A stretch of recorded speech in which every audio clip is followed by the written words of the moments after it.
So I have my fat-free cottage cheese. I love the ones from Publix. And what I did is I put it in the cheesecloth, and then you have to like really squeeze it, and you'll see, and get as much liquid as you can out of it before you put it into your food processor.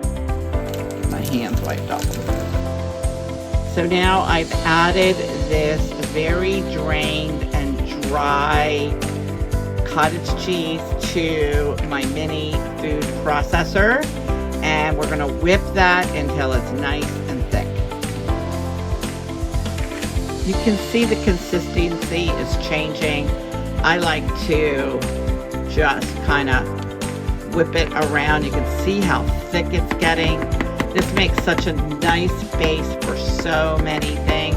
So I'm gonna push it down like that, and then I'm gonna go one more time to get it nice and fluffy.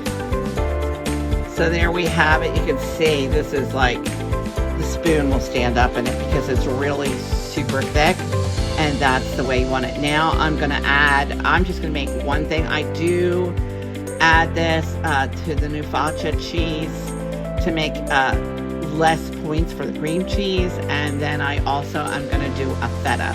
So we'll do that in just 1 second.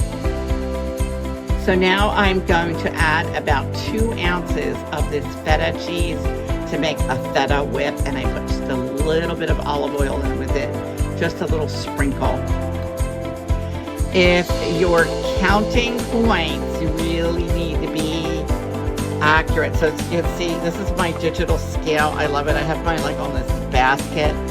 This is like my everyday companion. I'm adding a little bit more, and so there it is. It's about 2 ounces right there, and now we're going to add this to some of our whipped cottage cheese. So now I've completed that. I love these glass. That my feta was in this. This one is, that was my feta cheese I'm putting away. This one's going to go over this. This is the feta with the cottage cheese. And you can put this on so many things. I do a light English muffin, 2 points. And then I also do a carrot chips with this, celery, cut peppers. It's just such a delicious, and if you add some Kalamata olives with this, and just another teensy drizzle of oil, oh my gosh, it is so delicious. So that's some uses. I'm going to also show what I do to make it more like a cream cheese, and we'll get to that in just one moment. So here I never know how to say this new chattel cheese, and it's the 3rd less fat, and I'm going to add it in with, that's about 1/2 cup of my whipped, and I'm going to add about I'd say 1/4 cup of this. We'll see how that is, and you'll see how the consistency changes.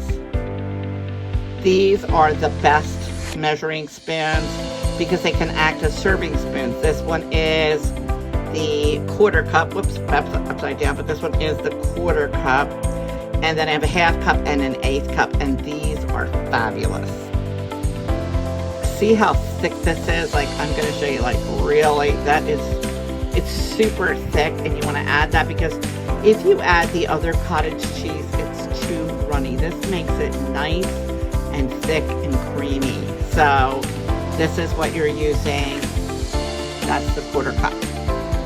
So I added that in, and then I don't like to mix this in the mixer with the food processor because it weakens it. I just go ahead and stir it up real good with the spatula, the small spatula that I have, and then there I have it. It's nice and creamy. You can see, look how thick that is. It's so good on a bagel, with eggs. Actually, if you mix some of this with eggs and low-fat cheese, the bagged, or if you shred it, the low-fat cheese, and add this, that even takes your points down even lower. So there you have it. There you have all the variations of doing fat-free cream cheese in a multitude of ways. Tune in again. I'm Augie Ganderson with Sunflower Ventures, venturing into food today. Thanks for liking the video, and I'll see you in the next one.